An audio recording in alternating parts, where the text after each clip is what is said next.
Bismillahirrahmanirrahim. Assalamualaikum warahmatullahi wabarakatuh. Selamat pagi anak-anak. Mudah-mudahan kalian senantiasa dalam keadaan sehat walafiat. Walaupun saat ini kita ketahui kita masih berada dalam keadaan terkena wabah COVID-19. Sebelum kita memulai pembelajaran pada pagi hari ini, silakan kalian berdoa menurut kepercayaan kalian masing-masing. Berdoa dipersilakan.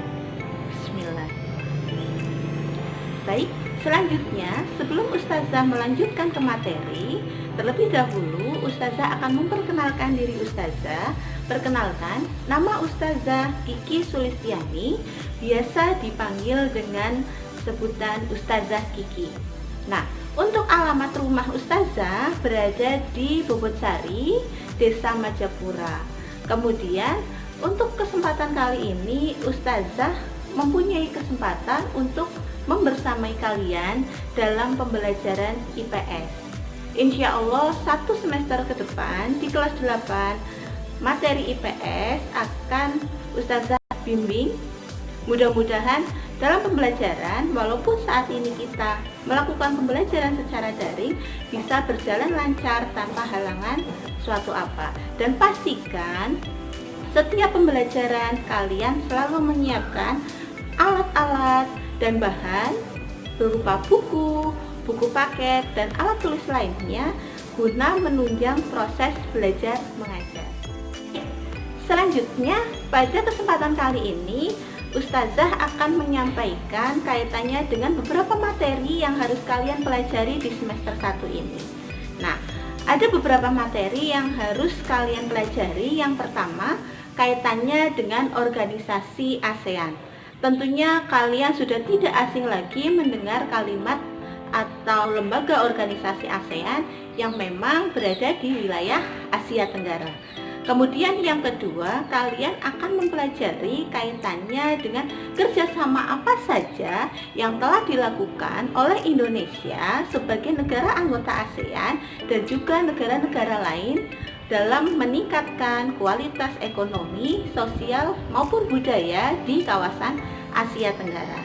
Kemudian yang keempat, apa saja sih pengaruh yang kita rasakan setelah kita melakukan kerjasama antar negara yang berada di kawasan Asia Tenggara.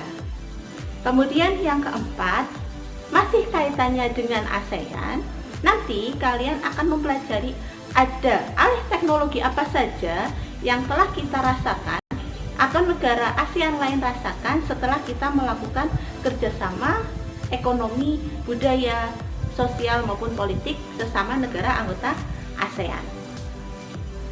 Kemudian yang berikutnya, nanti kalian akan mempelajari kaitannya alih fungsi lahan. Yang dimaksud alih fungsi lahan, dari lahan pertanian bisa berubah menjadi lahan pemukiman, atau lahan pertanian berubah menjadi lahan perindustrian. Untuk materi berikutnya, nanti kalian akan mempelajari kaitannya dengan mobilitas sosial, perpindahan penduduk, ya, baik secara horizontal maupun perpindahan penduduk secara vertikal. Kemudian materi yang berikutnya kaitannya dengan pluralitas masyarakat Indonesia.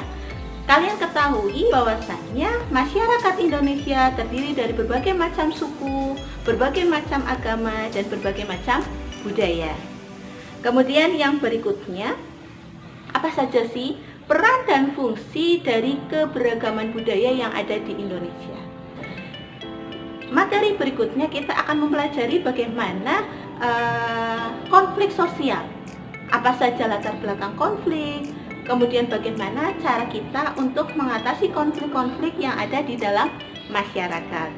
Kemudian yang terakhir, nanti kita akan mempelajari kaitannya dengan integrasi sosial, bagaimana kita melakukan upaya penyatuan antara negara Indonesia yang kita ketahui terdiri dari berbagai macam suku, budaya, dan agama. Dan kalian ketahui juga bahwasanya Indonesia juga terbentang dari Sabang sampai Merauke.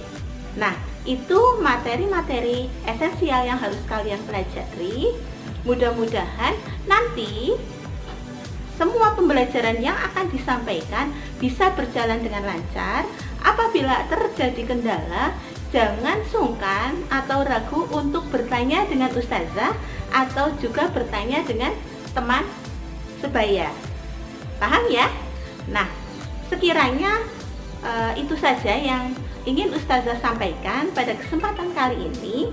Pastikan semua yang akan kita pelajari harus kita optimalkan, walaupun saat ini kita ketahui keadaan kita tidak bisa bertatap muka langsung, tetapi insya Allah pembelajaran bisa berjalan dengan lancar. Satu pesannya ustazah, yang pertama selalu jaga kesehatan. Kemanapun kalian pergi harus mengingat protokol kesehatan yang diberlakukan oleh pemerintah. Selalu kenakan masker, selalu cuci tangan, sesering mungkin cuci tangan. Kemanapun kalian pergi, upayakan membawa hand sanitizer. Kemudian upayakan jangan bergerombol. Ya, mudah-mudahan kita semua senantiasa diberikan kesehatan, kemudian wabah corona segera menghilang dari dunia ini, kita bisa melakukan pembelajaran seperti biasa, kita bisa bertatap muka. Insya Allah semua yang Allah berikan, semua yang Allah gariskan kepada kita akan membawa hikmah supaya kita lebih bersyukur terhadap sesuatu yang kita miliki. Oke, terima kasih. Mohon maaf jika ada kesalahan. Ustazah akhiri. Wassalamualaikum warahmatullahi wabarakatuh.